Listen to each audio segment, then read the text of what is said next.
Hey, what's up, traders? This is Tim Reset, bringing you another Monday market analysis.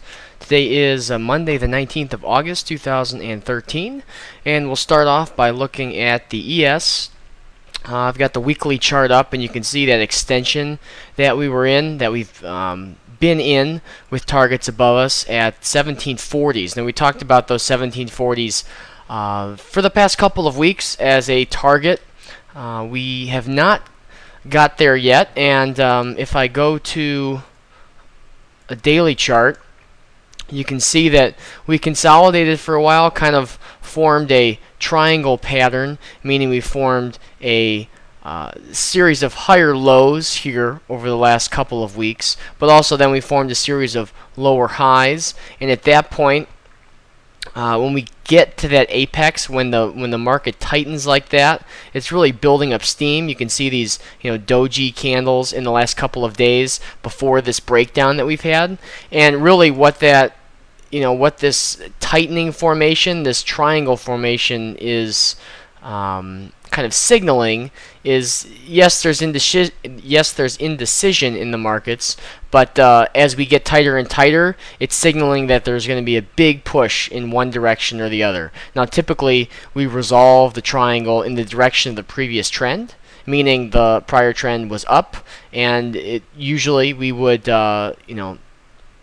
tend to continue in that direction. In this case, we did break down. One technique for trading around these types of situations where the market's getting really tight. If I even pull up, we can do a trend line here. As the market gets tighter and tighter, for those option traders out there, you can put on a straddle or some variations where we anticipate that the market's going to move fairly drastically, and to go one step further in that, to determine how far that move or that initial thrust will be, I like to take the range from the low to the high. So in this case, we're at about 1665s to 1705s. So that's about a 40-point move. So we can anticipate that from this low at 1665s that we'd see a 40-point move from that point down to 1625s, 40 points.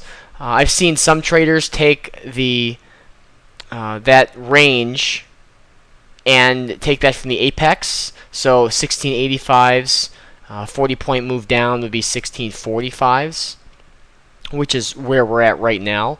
But regardless, a move of that amount, if you're using some sort of strangle or straddle rather, you can capitalize on the a sharp up move or a sharp down move, and once the market breaks, you're already positioned, and you can just ditch the other half of your contract if you'd like, and you have some hedge, or a hedge rather, associated with that position. So right now, holding at that 1645 level, and right now I have a long setup from this this small higher low that we put in back here in the beginning of July, but really the full halfway back will be kind of that final line in the sand, which I think we'll get there if I go to our retracements here, and that's at 1629. So while the initial thrust kind of took us down to 1650s, and we've seen a couple smaller candles, I think we'll continue to push down to this 1630 level. We have quite a bit of support.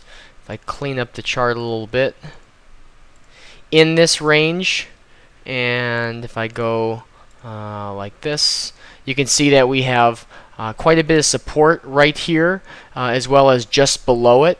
But I do think that we can certainly drift a little bit lower, kind of round out and consolidate once again before moving higher, and you'll see that this long at 1629s lines up with those same 1740s. So the upside targets still remain the same, that being the longs from this 1565s targeting 70s, and then the new long potentially at 1629. So this one I won't take blindly because the previous daily didn't go to its target yet. What I'll do is wait for the daily chart to come down, touch the 1629s, and then I'll go into the 15-minute chart, watch for the series of shorts to break, and then I'll take the first 15-minute long in that potentially that new trend. So that's kind of what I'm looking at on the ES. August is, at least the last couple of years, 2010, 11, and 12, have been really chaotic in the markets. There hasn't really been a whole lot of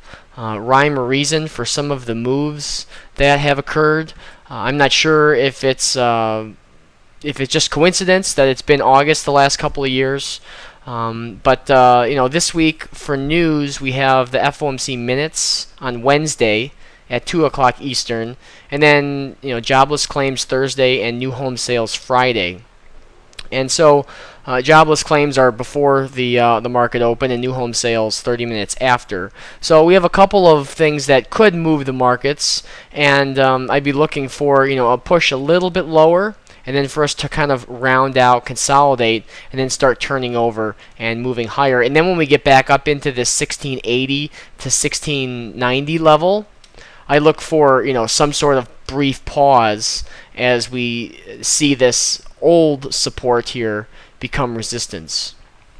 So selling off from the little triangle, we also had kind of a real small head and shoulders up here on the daily chart, and looking for that 1629, 1630s to trade and take us higher up to 1740s. A couple of the things I want to talk about. We can see that the S&P had some stronger volume on this sell-off, but as we're moving lower into today, the volume has been declining, which is a good sign for the bulls. The Dow, pretty much the same thing. Then the Nasdaq as well, same sort of pattern. The Nasdaq is holding up a little bit stronger, and then the Russell as well, a little bit stronger volume to the downside, but descending, if you will. So we haven't talked about individual stocks in a while, so the first one I want to talk about is Apple. And if I pull out to a 5-year chart, you can see that we are at the 5-year full halfway back, and that was all the way back at 380, I believe. I'm just going to zoom in, see if we can do a 2-year and get a little bit smaller. So we double bottomed here at 380, and we're starting to push higher, and the opposing short is just above us at about 530 in that range. So be looking for a little bit of resistance in Apple up here at the 530 to 535 level, and you can see that does coincide with some resistance back here last year in the fall and the winter in November and December. So Apple on a nice move. We do have stronger volume in Apple, as you can see here on these this push higher. So I'd look for Apple to continue to show strength, and if we do get resistance at the short, I would look for us to pull back to the opposing long down here at 450s, if that's the case, in which case we'll have support, and then it'll just be a matter of which short or which long, which opposing would fail first. And so that's just kind of forecasting out a little bit longer on the weekly time frame, but in the very short term, just looking at 535s to kind of be potential resistance above us. But Apple looking really strong. And then the other one that we haven't talked about in a while is Amazon, and we came into halfway back in May on the daily chart, or a larger, little bit larger time frame in the daily chart. Came up to the target and kind of chopped around up at 300, and now we're pulling back right about at the next retracement. So we're sitting at just above 280, and that will be the next long setup in the nice trend that we've had moving higher. So we kind of played in and out of Amazon when we were kind of chopping around here back in earlier in the spring, and we finally were able to break out, and we'll be looking for another pullback here to 280s and to push higher. If I can let's see, adjust my chart a little bit. Targets on that is 330s. So a nice risk to reward on Amazon.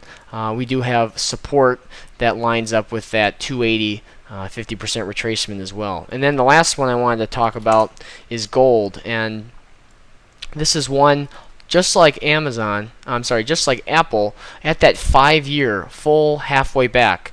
And as we were coming into this, I was mentioning, keep this on your radar because it kind of disappeared from a lot of people's radar over the past, really year or two as we made this move lower. Once gold stopped making new highs, all-time highs, things started to kind of quiet down in the gold market, at least in the media.